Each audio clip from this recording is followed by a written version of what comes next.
Okay, so welcome to task two. So by this point, you would have done part one and part two. Um, you would have made a table of your four countries that looked something like this, with kind of some of the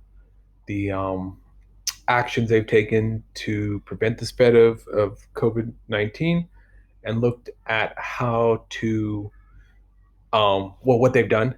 Now our task is number three. So you're going to take what data you've collected here and put it into NetLogo here, and to come up with an estimated R0 value. Estimated, let's call it average R naught value. Sorry, not R0, R naught.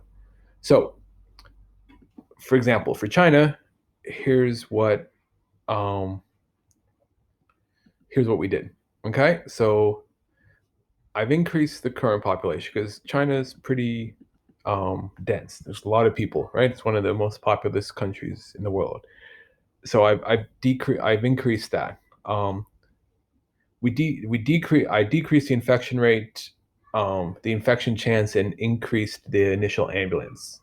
As one thing is, there's constant monitoring. They're using cell phones to where you're sending in your temperatures every day and everything else. It's effectively an ambulance going around quite a bit. So I bumped that all the way up to 4.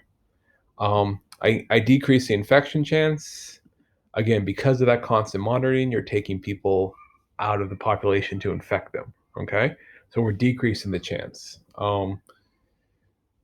We turned off travel, so travel here just got turned off. The travel tendency went down to 0. People aren't moving; they're staying close by. They're not going outside. That sort of thing. The quarantine procedures are very effective. Their testing and their capturing of these things were well recorded. So the isolation tendency was really high, and with that, I've increased the hospital tendency as they were building more hospitals, providing more beds, making it very easy to get treatment. Okay, so we set these all up and we go, and you can see that the R value's gone down. Okay, I'm also sorry, that the R value's gone down. Okay, so I put 1.46 there. And again, like we did in task one, I'm going to ask you to repeat that 5 times. Okay, so I ran it about 5 times.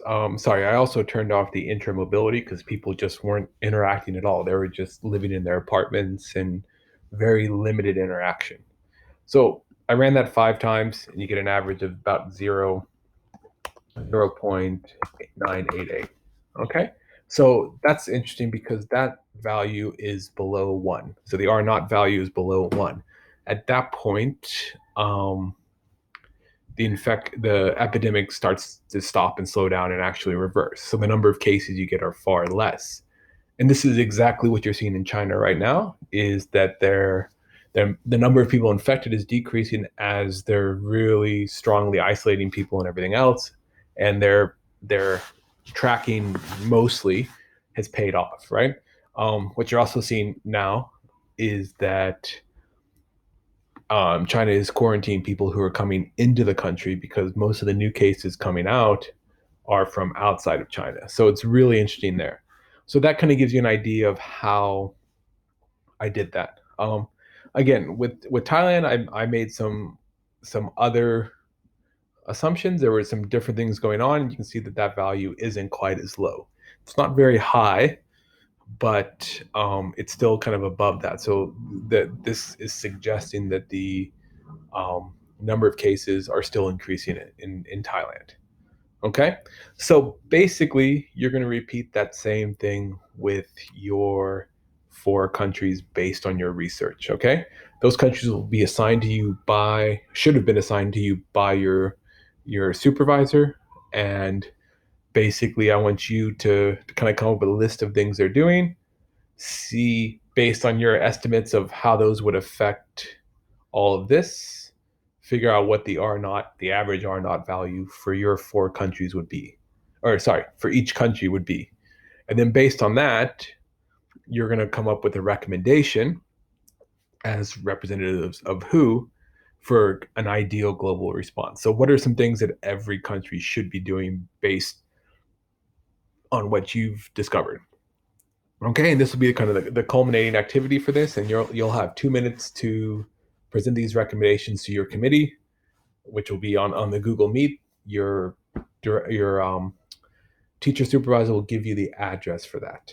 Okay, and then all you need to do is fill out the survey and have a good weekend. All right, thank you.